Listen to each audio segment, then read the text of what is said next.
करुणा निधान रहुआ जगत के दाता है। करुणा निधान रहुआ जगत के दाता है। श्री भगवान रहुआ जगत के दाता है। करुणा निधान रहुआ जगत के दाता है।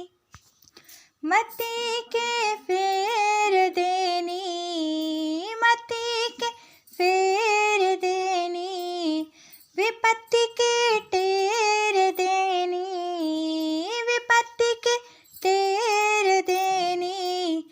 के बा समान रहुआ जगत के दाता है। के बा समान रहुआ जगत के दाता है। करुणा निधान रहुआ जगत के दाता है। करुणा निधान रहुआ जगत के दाता है। ग्राह के मार देहनी, ग्रज के उबार लेहनी।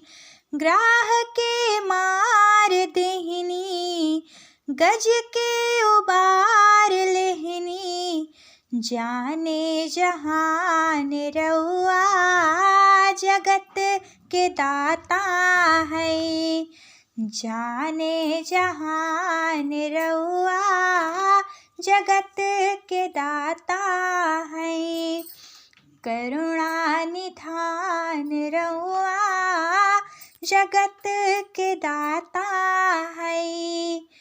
करुणा निधान रहुआ जगत के दाता ही। भक्त विदुर घर गईनी, भक्त विदुर घर गईनी। प्रेम से सगवे खैनी, प्रेम से सगवे खैनी।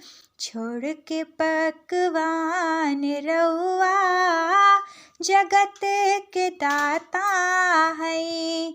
छोड़ के पकवान रहुआ जगत के दाता है।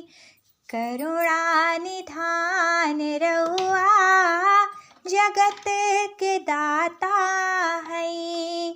करुणा निधान रहुआ जगत के दाता है। केवट से चरण धोवनी, केवट से चरण धोवनी। गिद्धपति हिये लगौनी, गिद्धपति हिये लगौनी। जाने जहान रहुआ जगत के दाता है। जाने जहान रहुआ जगत के दाता है। करुणा निधान रहुआ जगत के दाता है। करुणा निधान रहुआ जगत के दाता है। मैया शबरी घर गईनी, मैया शबरी घर गईनी।